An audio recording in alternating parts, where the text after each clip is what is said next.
And we have more breaking news. A jury has finally been selected and opening statements are getting started in the Sean Diddy Combs trial.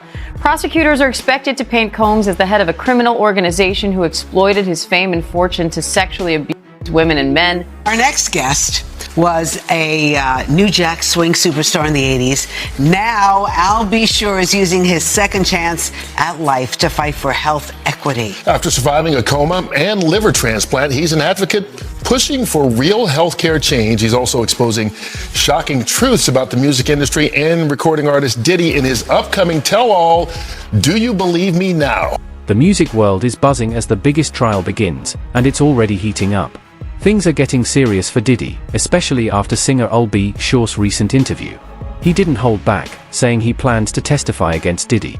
Al made some shocking claims, including suggesting that Diddy may have been involved in Kim Porter's death, and even hinted that Diddy might have tried to harm him as well. Yeah, because you just collapsed, right? Yeah, so, just mysteriously out of the blue, which we do talk about in the book. Yes, what that, I want to get into that. What that process is. But, so it's been quite a journey. And as I said, even as it relates to writing the book, I went through almost more than a decade of being scrutinized and clowned by law enforcement, them telling me, you need some help. Really? What's wrong with you? No way.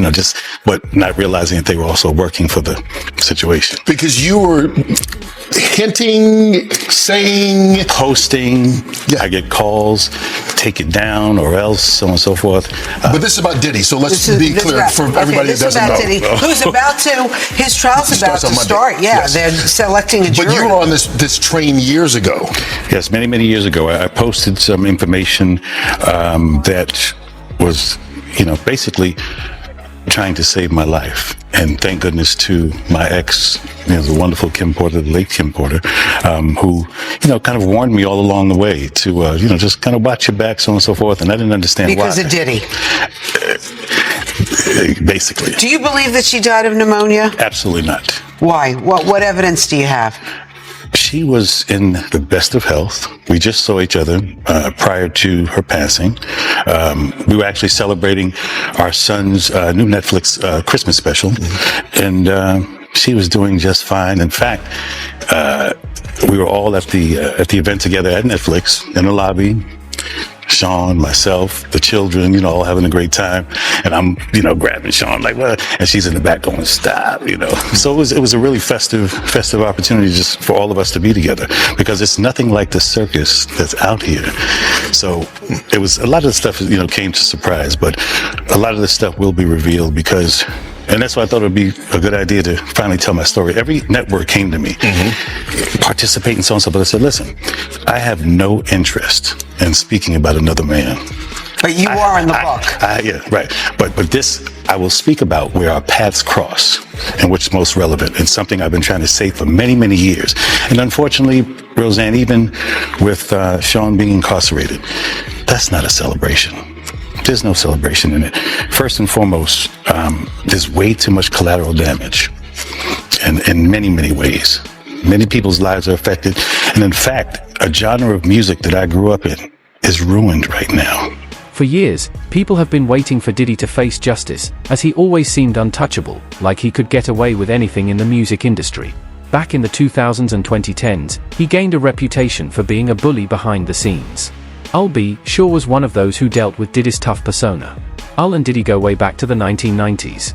Al was in a relationship with Kim Porter, and they had a son, Quincy, together. But after their breakup, Kim started dating Diddy in 1994. Gene Deal even claimed that Diddy took Kim from Al. Him and Al never been the best of friends. He had motherfuckers think that he had adopted Quincy, and he never did. Al was never out of his son's life. I knew Al way back in Mount Vernon. He used to wear leather pants and 100 degrees. with Al. That was way back then, though, man. Al a good dude. A good dude. You know what I mean? You know what I'm saying? So, if Al got something to say about that's happening to him and Puff has something to do with, trust and believe he gonna have evidence to substantiate that Puff did that shit. Either he gave him something or sent something his way.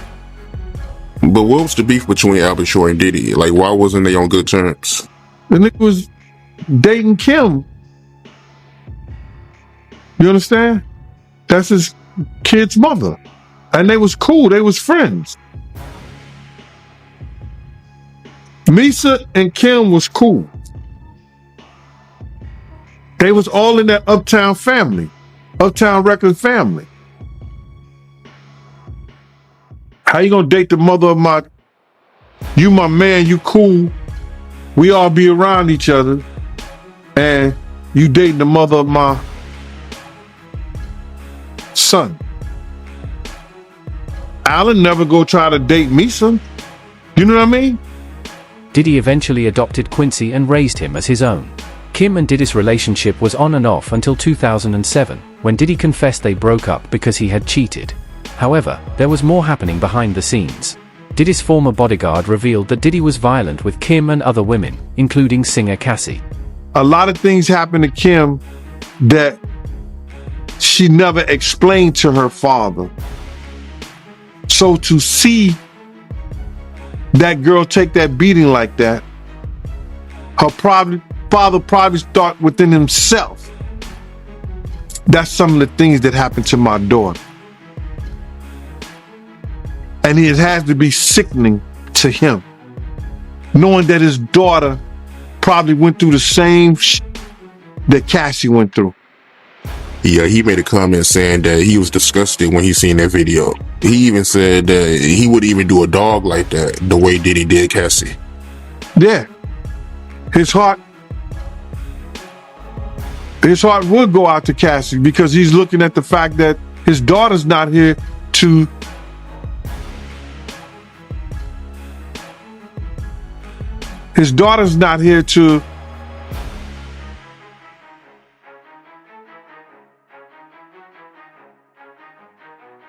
even raise her own damn kids, man.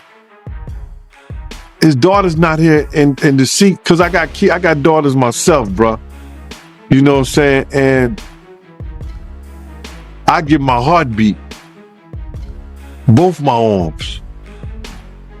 And just to imagine to think that somebody was doing that to your daughter, bro. I know Kim got tired. That's why she took that corkscrew and ripped his damn arm out. Tried to rip his arm off for putting his hands on him. I know she was tired. Them pillow fights and that smothering her with the pillows and all that, like he playing with her. I know she was tired. Yeah, he also told Rolling Stone that Diddy, he's a jealous person that don't know what love is. He knows that, bro. Kim couldn't have nobody, bro. Kim couldn't have nobody. You understand what I'm saying, bro? Diddy could do whatever, Puff could do whatever he wanted to do, Brother Love could do whoever he wanted to be.